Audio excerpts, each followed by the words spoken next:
Hey everyone, so this video is going to show you how to complete your math activity for this week. And this week we're going to be going around our house and finding items and then finding the surface area and the volume of those items. So what we need to do is we need to go around our house and find some rectangular prisms around the house. So I'm going to go around my house. I'm going to gather 5 rectangular prisms that I can find just around my house.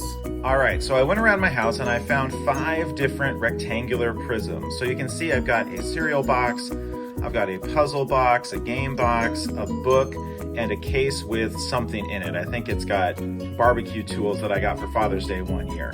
So if you notice that while these are all rectangular prisms, they're not exactly perfectly rectangular. So for example, this has a handle and some latches. I'm not going to worry about that. I'm just going to kind of ignore them. And on this book here, you notice it doesn't have a perfectly flat side. That's okay. I'm going to pretend like it has a flat side.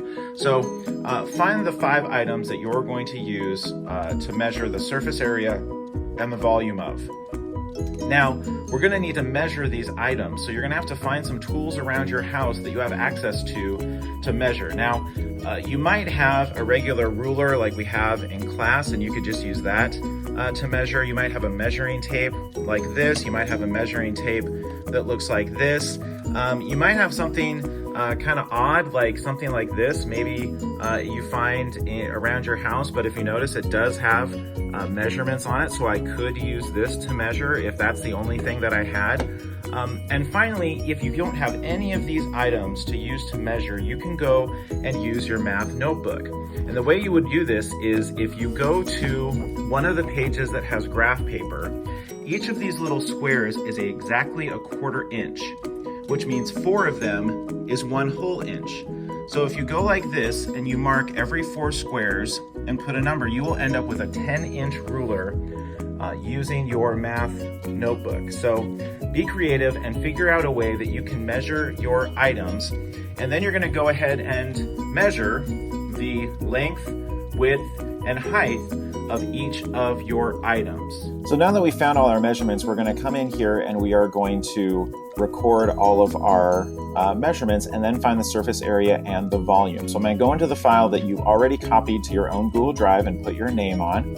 And then we're going to go and list the 5 items that we measured and then record the length, the width, and the height for each one. Now, I gave you an example here of the cereal box, and I recorded those, and then you're going to go and find the surface area. And you're not just going to type it in here, you are going to show your work. So you're going to show what you multiplied together to find the area of the front, back, top, bottom, left side, and right side, and then your calculation to find the total surface area. There's a couple different ways to do this, and so however you want to show your work is fine, but you want to include those in these boxes. And then you're going to go ahead and find the volume of each of your 5 rectangular prisms that you found around the house. If you click on any of these boxes, you double click, you can then edit and type in those boxes.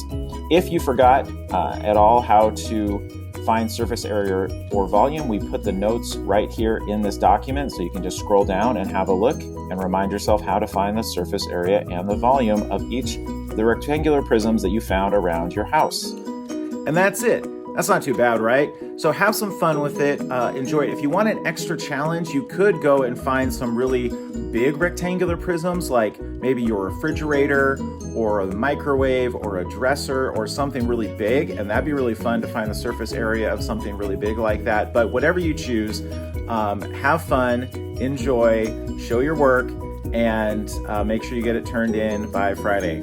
Have a great week.